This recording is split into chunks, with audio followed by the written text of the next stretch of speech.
Que a atual crise no Oriente Médio tem a ver com o preço dos imóveis no Brasil? Parece que nada, mas tem tudo a ver. Porque economia e política funcionam como uma cadeia de efeitos. Uma guerra no Oriente Médio aumenta o preço do petróleo.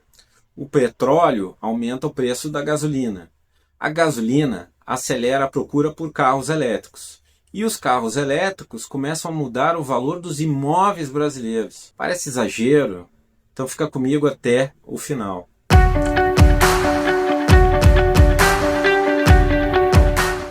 Nos últimos meses, o conflito envolvendo Irã e Estados Unidos elevou a tensão no Estreito de Hormuz, uma das principais rotas de petróleo do mundo. Quando isso acontece, o mercado internacional reage rapidamente. O preço do petróleo sobe e quando o petróleo sobe, os combustíveis também sobem. Mesmo com medidas adotadas pelo governo brasileiro para tentar conter os reajustes, de acordo com a Agência Nacional de Petróleo, os combustíveis já registraram alta de quase 7%, pressionando a inflação e dificultando a redução dos juros. Mas o efeito não para aí. Com combustíveis mais caros, cresce também o interesse por veículos elétricos. Isso já vinha acontecendo antes mesmo da guerra. Em 2025, o Brasil bateu o recorde de vendas de veículos elétricos, com quase 224 mil unidades comercializadas. E em 2026, marcas chinesas como a BYD aceleraram ainda mais seu crescimento no mercado brasileiro. E agora, com o anúncio do governo brasileiro de financiar a compra de veículos elétricos para motoristas de táxi e de aplicativos, esse mercado vai crescer muito mais. Mas onde entram os imóveis nessa história? É aqui que a conexão fica interessante.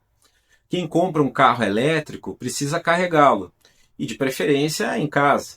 Só que muitos prédios antigos não possuem infraestrutura elétrica adequada para a instalação de carregadores. Isso cria um novo diferencial no mercado imobiliário.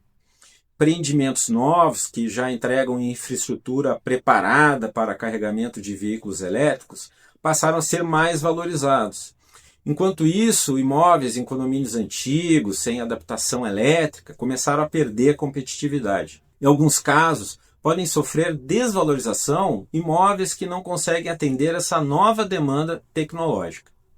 Além disso, em certos estados, novas regras passaram a transferir ao condômino o custo da instalação individual dos carregadores, aumentando ainda mais a vantagem competitiva dos imóveis já preparados para esse tipo de tecnologia. Mas como a economia explica esse fenômeno? Uma das formas de entender isso é por meio dos efeitos indiretos entre os mercados. Uma crise geopolítica no Oriente Médio afeta o petróleo. O petróleo afeta os combustíveis afetam o mercado automotivo e o mercado automotivo passa a afetar o mercado imobiliário. Ou seja, mercados diferentes estão conectados. Na economia, existe uma diferença importante entre equilíbrio parcial e equilíbrio geral. O equilíbrio parcial analisa apenas os efeitos diretos dentro de um mercado específico. Por exemplo, petróleo subindo, combustíveis mais caros. Já o equilíbrio geral tenta entender como uma mudança em um setor afeta vários outros mercados ao mesmo tempo, inclusive de forma indireta. E é exatamente isso que estamos vendo aqui. Uma guerra no Oriente Médio acaba produzindo efeitos sobre os imóveis no Brasil. Isso é um ótimo exemplo de como a economia e política não funcionam separadamente. Também podemos entender esse processo como uma cadeia de efeitos indiretos, em que decisões políticas e eventos geopolíticos acabam produzindo consequências econômicas muito além do setor originalmente afetado. No fim, esse é o ponto mais importante. Economia e política nunca funcionam separadamente. Uma decisão geopolítica no Oriente Médio pode alterar o preço do combustível, mudar hábitos de consumo e até afetar o valor dos imóveis no Brasil. Entender essas conexões é fundamental para entender o mundo atual. Se você gosta de análises desse tipo, se inscreve no canal e ativa as notificações, porque aqui economia e política são duas faces da mesma moeda.